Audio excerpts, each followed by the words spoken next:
Hello, this is Brother Mark. This is your Brother Mark. Good morning, good evening, good night. We have a Bible study for today about the Word of God and about His very important Word of God is His law and commandments. Our topic today is about why God didn't hear our prayers, or sa Tagalog ay bakit ang Diyos ay hindi niya dinidinig ang ating mga panalangin. Before that, we need to pray first. Father God, Heavenly Father, guide me and bless me so that I can preach your word today only by the truth and only by your will, to say to all viewers and who will watch this video, heal them and guide them in their life, and give them the spiritual food for their hearts and minds so that they can serve you more, and all glory and praises to you alone. Amen. In Jesus Christ our Lord. Amen. Let's move. Let's open our Bible in the book of Proverbs 28.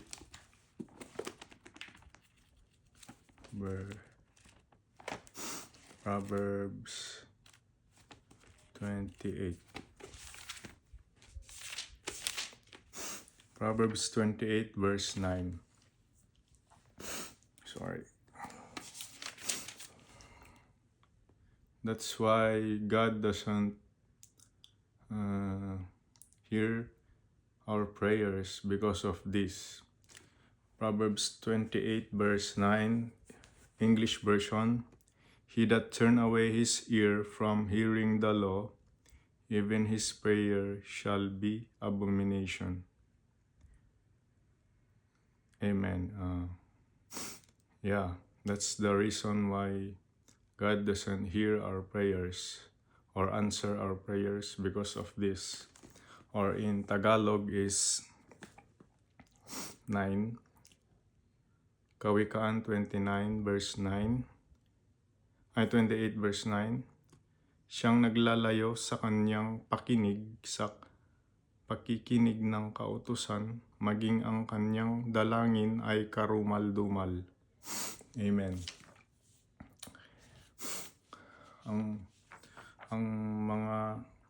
Ang tao daw na hindi nakikinig sa kanyang kautusan, sa Diyos, sa kanyang kautusan, ay magiging, kahit magdasal siya ito ay karumal-dumal sa Panginoon. Ano ba ang kanyang mga kautusan, mga kapatid? Ang kanyang mga kautusan ay mababasa natin dito sa Biblia, sa aklat ng Exodus 20. Okay. Sa libro ng Exodus 20, in the book of Exodus 20 verse 1 to 17,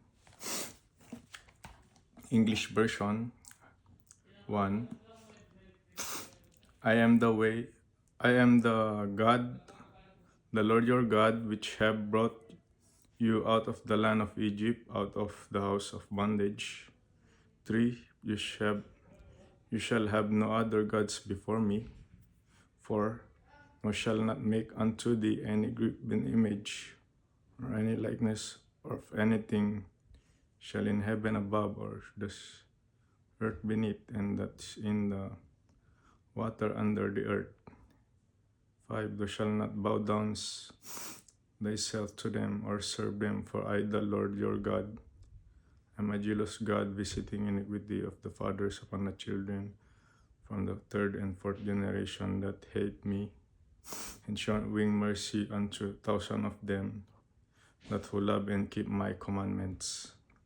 7. You shall not take the name of the Lord your God in vain, for God will not guiltless to take his name in vain. 8. Remember the Sabbath day to keep it holy. 6 days you shall labor and do all your work, but the 7 is the Sabbath for the Lord your God. You shall not do any work, nor your son or any family, manservant or cattle or anything that within your gates. 11. For in 6 days the Lord made heaven and earth, sea and all of them, resisting the 7th day were. For the Lord blessed the Sabbath day and hallowed it. 12. Honor your father and your mother, that the days may belong upon the Lord, which the Lord your God given thee. 13. You shall not kill or murder. You shall not commit adultery. You shall not steal. You shall not bear false witness against your neighbor. And the last one is, you shall not covet your neighbor's house. You shall not covet thy neighbor's wife or anything that is your neighbor.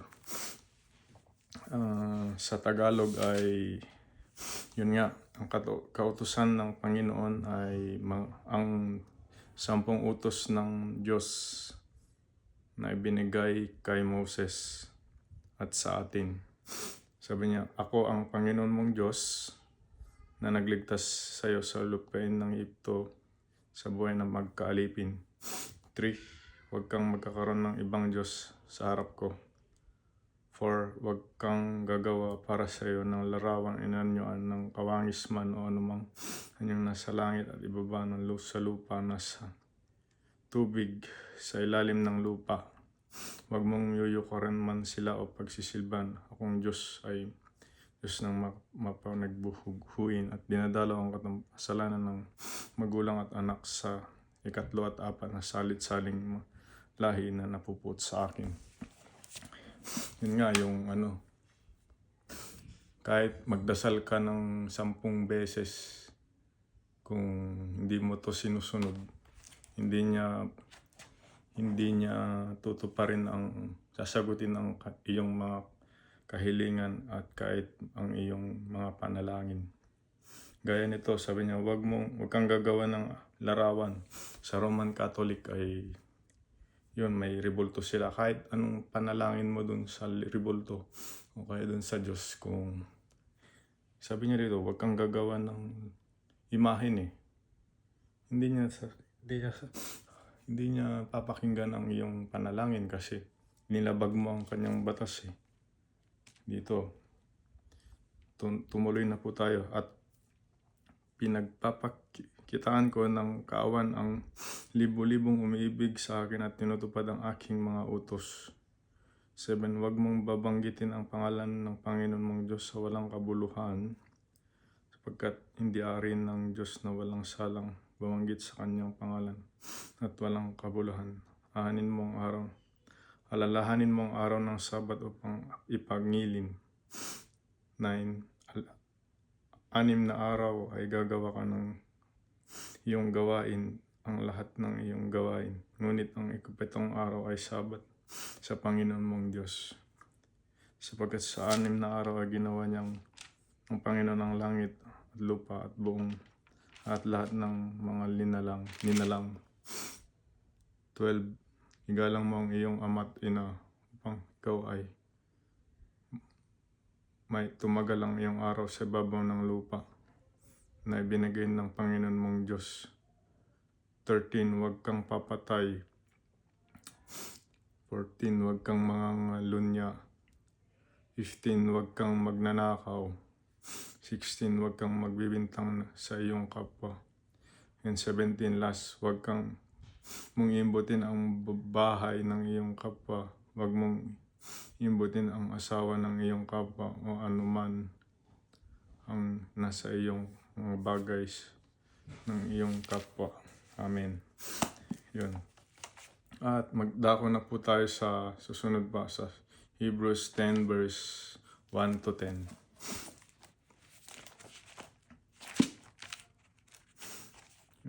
Hebrews 10, 1 to 10.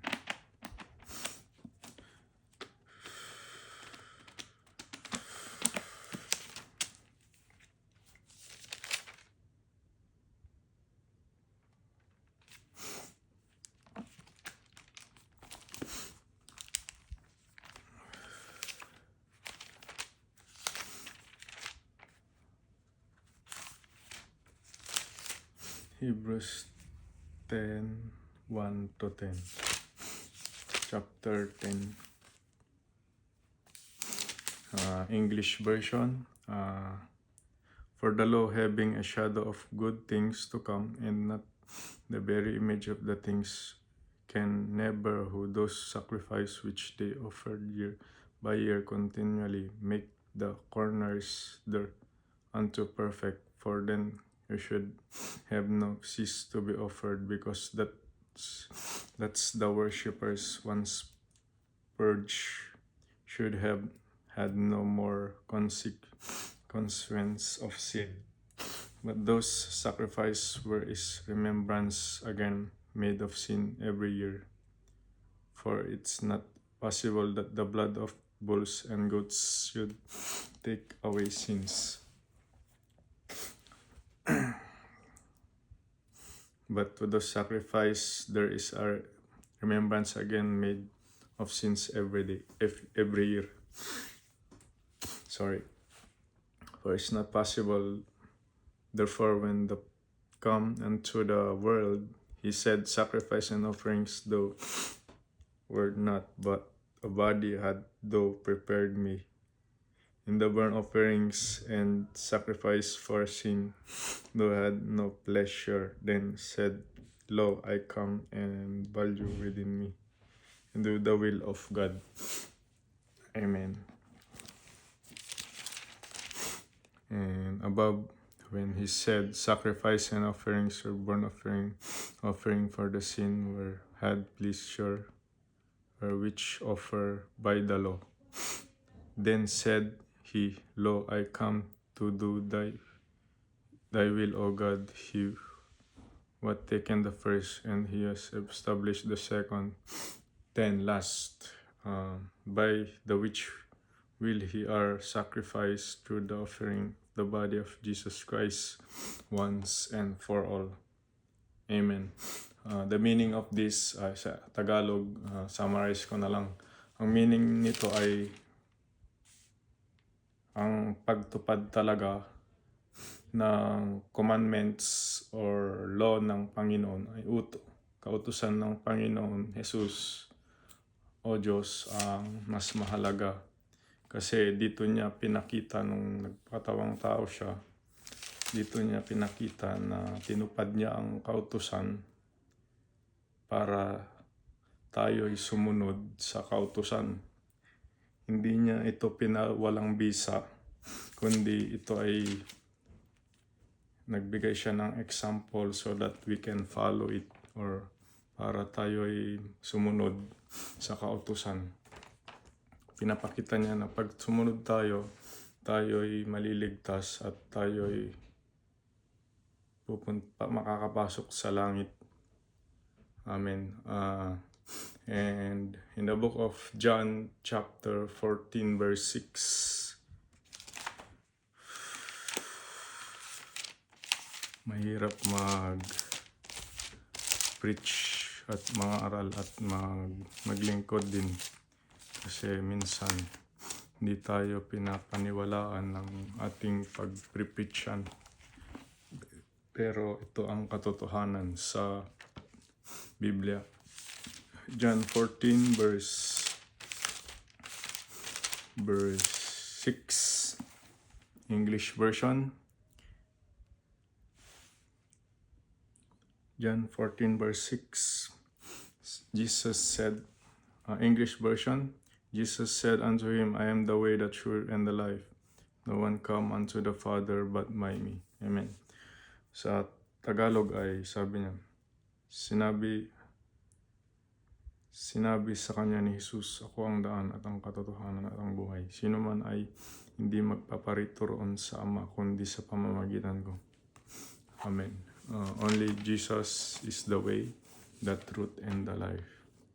Jesus have the example, so to us is life, so that we can follow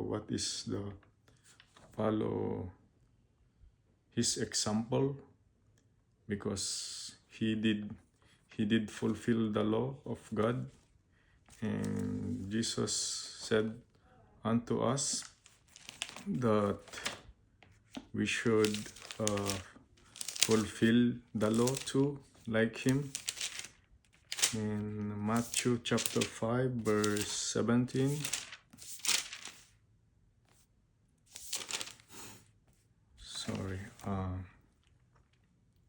ito sabi niya, kailangan natin tuparin ang kautusan ng Diyos. Nung si Jesus Christ ay nagbigay ng example para tularan natin ang kanyang example. Hindi niya pinawalang bisa ang kasulatan, kundi tinupad niya ito. Nagbigay siya ng example para tayo ay sumunod din sa kautusan dito, para maniwala po tayo. Matthew 5 verse 17, mababasa po natin dito. Huwag ninyong isipin ako'y naparito upang sirain ang kautusan o ang mga propeta. Ako ay naparito hindi upang sirain, kundi upang ganapin, sapagkat ang totoo ang sinasabi ko sa inyo, hanggang mawawala sa langit ang sa lupa ang isang tuldok sa aking ulit sa anumang paraan ay hindi mawawalang sa kautusan, hanggang sa maganap ang lahat ng mga bagay. Amen. Ibig sabihin, ang mga nakasulat na commandments at laws ng Diyos dito ay dapat nating tuparin. I-apply natin sa ating mga buhay. Yun nga yung sinabi ko dun sa Exodus 20. Kailangan yun, yung 10 Commandments, kailangan nating tuparin. Kasi hindi ibig sabihin na tinupad na ni Jesus yun, ay hindi na tayo susunod. O hindi na natin tutuparin yung 10 Commandments. Ito ay mahalaga dahil ito ay kanyang kautusan. Sa Psalms 119, hindi po maganda yung aking condition, ay inuubo po ako at may karamdaman, pero ginamit po ako ng Panginoon para magsalita po sa inyo. Ito po, 119:1 Tagalog version. Mapalad silang sakdal sa lakad na nagsisisilakad sa kautusan ng Panginoon. Amen. In English, blessed are the undefiled in the way, who walk in the law of the Lord. Amen. Yeah, that's it. The message for today is we should fulfill the law of God. And sa Tagalog, kailangan nating tuparin ang mga kautosang binigay ng Diyos sa atin. Sa 10 Commandments, yun, mahalaga yun kasi doon niya pinakita din ang kanyang pagmamahal sa atin. Kung hindi mahalaga ang 10 Commandments, hindi siya mamamatay sa krus. Dahil tinupad niya yun, kaya siya binuhay na muli ng Diyos para example na para ito'y tuparin at para makapasok tayo sa langit ay dapat nating tuparin at maniwala sa Kanya. Amen. God bless. Our Bible study is finished. Special shout out to SR Family Vlogs, JS Coins Collectibles, 9885, Alafleda 6967, KD35 Vlogs, Silver Dad Nose, Money Collector, Lakbay ni Kikay, Dong Pasio Vlogs, and to my wife, Sailani Kawili Gamayon. And special shout out to brother John Christopher Robles, Trax NYC and Diamond and Jewelry. Special shout out to Boss Toyo. Special shout out to Silver Stalker Cracker or SSC. Special shout out to Lapid Judaism. Special shout out to Team Samurai X1. Special shout out to Scrapping Adventures.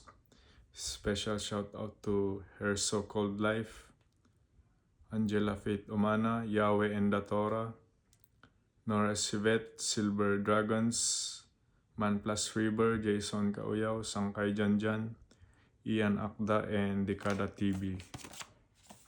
God bless, Shalom, God loves you, and I love you too. Bye. Hanggang sa muli nating next susunod na Bible study. Bye.